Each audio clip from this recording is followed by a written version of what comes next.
외교안보통일자문회의를 앞에서 끌어주고 계신 우리 정세현 장관님 말씀 듣도록 하겠습니다. 말씀 부탁드리겠습니다.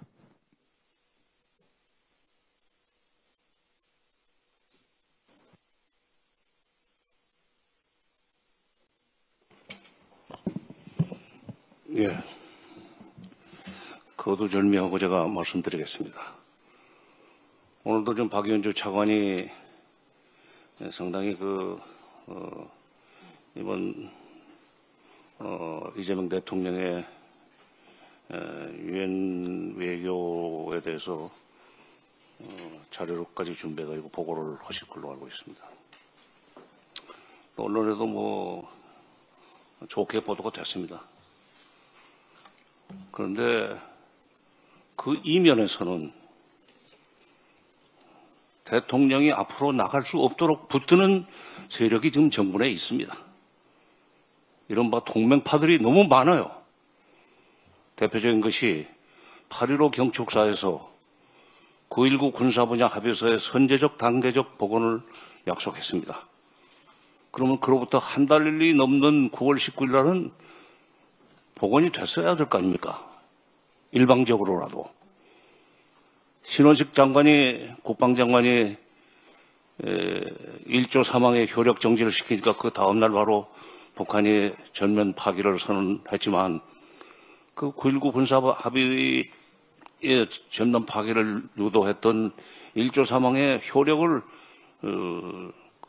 복원하는 조치라도 정부가 했어야죠. 국무회에서 해야 되는지 아니면은 대통령이 그냥 그 수보회에서 발언하는 걸로 되는지 그건 구체적인 건 잘 모르겠습니다만은 그걸 못했습니다. 제가 듣자 하니까 안에서 이건 미국이 좀 싫어올 텐데요. 미국이 싫어한답니다. 미국이 싫으면 아무것도 못한다는 생각을 가지고 있는 사람들이 대통령 주변에 있습니다. 이렇게 되면 문재인 정부 시즌2가 됩니다. 문재인 대통령의 4.27 판문점 선언, 9.19 평양 선언, 9.19 군사분야 합의 좋은 만들어 놓고 아무것도 못했습니다. 한미 워킹그룹에 발 묶여가지고 미국이 못하게 하는 것은 아무것도 못했습니다. 심지어 2019년 1월 달에 북한에 독감약 타미풀을 보내는 것도 트럭은 안 된다는 미국의 얘기 때문에 못 보냈습니다. 그리고 경의선 철도도로 연결 및 현대화 현장 조사까지 했지만 그 이외에 아무런 조치도 못했습니다. 결국 대통령 주변에 저는 이제 역대 정부에서 일을 했기 때문에 경험을 가지고 얘기를 하면 김대중 정부나 노무현 정부에서는 대통령 주변에 소위 동맹 자주파가 있으면 앞으로 나갑니다.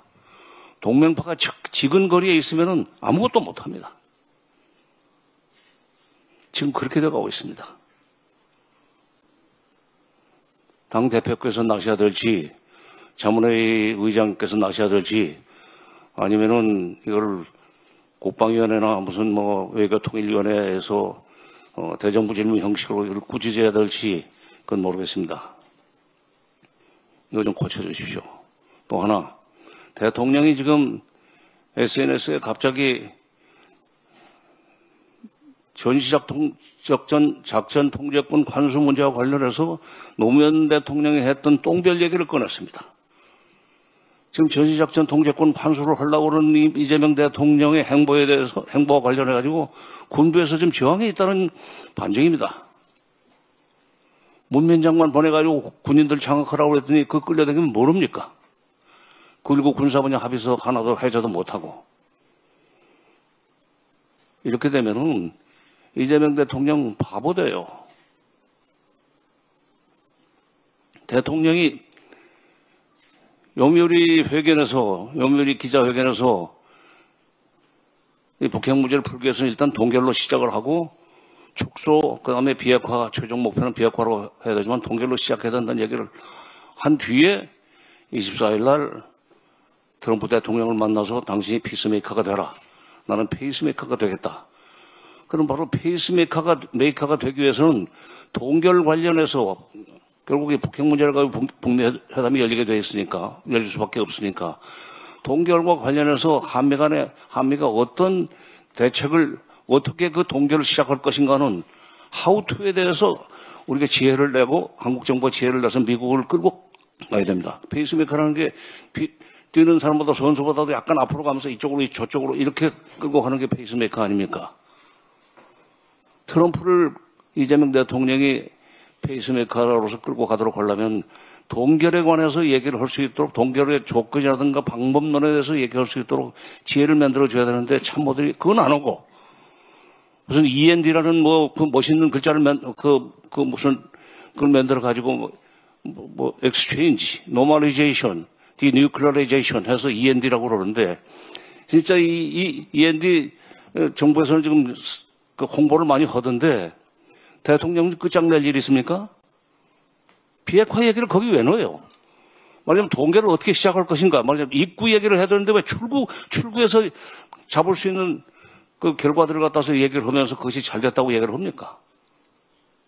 저도 대통령 연설문을 써봤던 사람이기 때문에 비서관 생활하면서 상황이 바뀌면 김정은이가 9월 21일 날 비핵화를 얘기하면 절대로 북미 정상회담에 안 나가겠다고 얘기를 했으면 설사 유엔 총회 연설을 만들어 놨다고 할지라도 즉석에서 그걸 고쳐가지고 그 비핵화 얘기는 빼고 얘기를 하든지 그렇게 보좌를 해야 되는 거 아니에요. 대통령은 딴소리를 했어요, 지금. 그렇게 해가지고는 이재명 정부가 한미 관계 때문에 남북 관계 한 발짝도 못 나고 말 겁니다. 한마디만 부탁하겠습니다. 김대중 정부나 노무현 정부 전반기에 남북관계가 한 발짝 앞서가면서 북미관계나 북핵 문제 해결에 어떤 기초를 놓았던 것은 대통령 외교안보 수석이 그야말로 미국 눈치를 안 봐도 된다는 철학을 가지고 있는 사람도 있었기 때문입니다. 임동원이라는 외교안보 수석이 있기 때문에 김대중은 성공을 했었고 전반기의 남북관계가 이 노무현 정부 전반기의 남북관계가 앞으로 나갈 수 있었던 것은 이종석이라는 참모가 옆에 있었기 때문입니다. 여기 이제 임성남 그 차관도 와 계시고 박윤주 차관도 와 계시고 다 저 친애하는 대학 후배들이지만은 직업 외교관들이 대통령 지근거리에 있어가지고는 될 일이 없어요. 남북관계는. 이건 어떻게 시정 좀 해 주십시오. 그 다음에 전시작전 통제권 문제도 국방장관을 갖다서 격려를 하든지 잡돌이를 하든지 해가지고 군인들을 좀 통제하도록 해 주십시오. 대통령이 전시작전 통제권 환수하려고 그러는데 얼마나 저항에 부딪혔으면 똥별 얘기를 꺼냈겠습니까? 지금 사법부 개혁 때문에 정신이 없어지지만은 대통령 주변의 측근들 개혁도 필요합니다. 이상입니다. 네, 감사합니다.